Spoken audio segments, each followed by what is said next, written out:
After 8 hours of continuous rain, this is what the city of Lambayeque in northern Peru looks like. People who live here say their lives have been turned upside down. Forecasters say the rains have been fueled by unusually warm temperatures in the Pacific. The floods are happening months after the country was hit by a severe drought and wildfires. The government has declared a 60-day state of emergency. At least 30,000 homes have been damaged and more than 800,000 people are short of clean drinking water. Snowfall triggered a series of avalanches in central and northeastern provinces of Afghanistan. Snow has buried 2 villages in Bagmatal district. Rescue has recovered at least 50 bodies from one village. They're still trying to reach the other. The minister in charge of disaster management says at least 150 homes have been destroyed.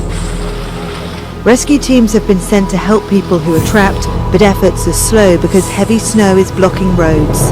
The Afghan government says it's expecting more avalanches over the next 2 days. In the Uttaranchal area, there's some details coming through. Earthquake measured 5.3 on the Richter scale in Uttaranchal and 5.8 magnitude as per the National Seismological Bureau in the Rudraprayag area of Uttarakhand, and that's why the national capital has also felt the tremors. We are given to understand that for about 15 seconds the tremors lasted across the national capital. Flash flooding is causing chaos in the north tonight and there's more trouble on the way. Sherry Lee Biggs has the details, and Sherry, residents are being told to brace for damaging winds and more torrential rains. Destructive winds and a relentless downpour. Pilbara roads have turned into dangerously fast-flowing rivers.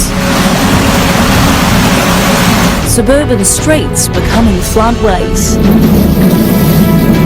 Tomorrow, gale force winds and heavy rain, more than 100 millimetres, are expected to lash the Kimberley coast and Pilbara. But the tropical low isn't expected to turn into a cyclone. Strong currents have cut off remote communities. Motorists are stranded. Authorities frustrated their warnings are being ignored. Meanwhile, a powerful storm has hit Sydney. A month's worth of rainfall flooded streets in just 3 hours. Parts of the city have been brought to a standstill, damaging cars and homes. Fox News alert on a day when a huge weather system is moving through the south and all the way up to the east coast. There are reports of at least one tornado touching down in the East New Orleans area. There are reports of casualties as well, and in fact there are photos of twin twisters. Video from the New Orleans East Hospital that appears to be a tornado. Oh my gosh, that doesn't appear. That is a tornado. There it is. This is the tornado that moved over New Orleans East. Exactly. You expect to see this in the Central Plains. You don't expect to see this. There's that tornado. This is in Madisonville. You can see first the funnel, and then you can see the dam. Oh my gosh, you can see that damage with debris flying in the air. She said her dog was home alone. You can see the walls of her home have been ripped off. There's a heavy amount of damage here on Redwood Street. And you can see that some houses were completely untouched, very minimal damage. Good evening. Perth has been hit by a once-in-a-century weather event, bringing the second wettest day on record. Tonight it's also triggered an evacuation alert to our northeast. The city was drenched by more than 100 millimetres of rain in 24 hours, flooding roads and homes and causing traffic chaos. Tonight there's a developing emergency in Northern, where the Avon River is in danger of bursting its banks and flooding homes. An urgent flood alert is also out for the Swan River tonight, with levels expected to rise rapidly in the coming 24 hours. It's on the back of those record-breaking rains that washed out homes, flooded roads and put cars underwater across the city. A series of landslides have killed at least 12 people on the Indonesian island of Bali. Torrential rain swept through the area, burying homes and villages. Heavy rainfall is expected to continue through the weekend. The National Disaster Agency says people have been evacuated and others have been warned to stay away.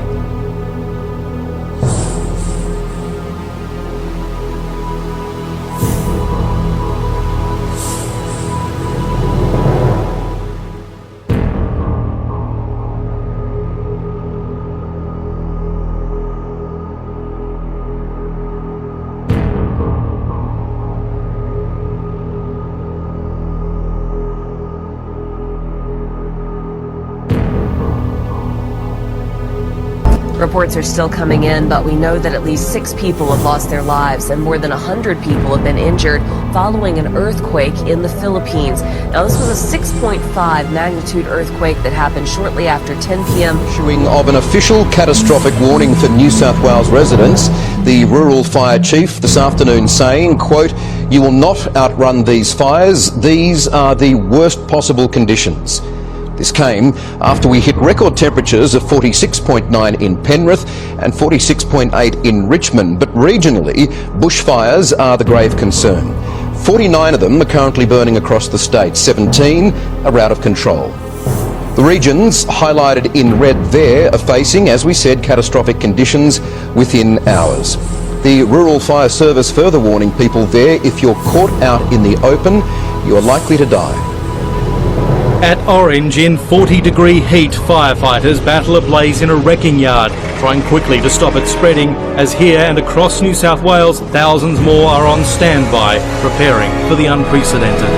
It's not another bad fire weather day. This is as bad as it gets. For the first time in 4 years, parts of the state face a catastrophic fire danger, with several hours of blasting hot winds forecast. Good evening. There are new developments in WA's flood crisis, with losses climbing into the millions. Huge sections of the state, from the Kimberley to the Great Southern, have been declared a natural disaster zone. The floods have hit farmers hard. Some, including grape growers, have lost an entire harvest, much of it still underwater. Overnight, at least 2 people are dead in a powerful storm that's battering central and southern California. In some places, as much as 8 inches of rain fell in less than 24 hours, triggering mudslides and flooding several roads and highways. Flood watches and warnings are up in many places. High winds have brought down trees and power lines, leaving tens of thousands of people without power for a time. In Mozambique, a tropical cyclone that hit the eastern coast on Wednesday has killed 7 people, raising the death toll from 4 people earlier this week. The storm has brought heavy rains and winds of up to 160 kilometers an hour, raising the risk of flooding and crop damage in the southern African country. According to a statement released by Mozambique's Emergency Operational Center, about 130,000 people living in the Inhambane province, which is 500 kilometers north of the capital Maputo. Details about that powerful storm now battering parts of the south, including a possible tornado touching down in Texas. The damage is evident. Casey Stiegel's on that live in our newsroom in Dallas. And what happened there, Casey? Well, Bill, the National Weather Service is telling us that it was a possible tornado that touched down not only in one part of San Antonio, but in and around various parts of the city. Happened in the overnight hours. We know that's dangerous while many people are sleeping. Emergency officials say more than 150 homes have been damaged, but so far no reports of any serious injuries. This as record rain also hammered the area, causing some flooding issues. So as you can imagine, first responders have their hands full.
The worst hit area was literally on fire just a week ago. Now some 19 people are missing and feared dead because of the sudden floods in the mountains, where thousands of tourists were camping out on the last weekend of the summer holidays here.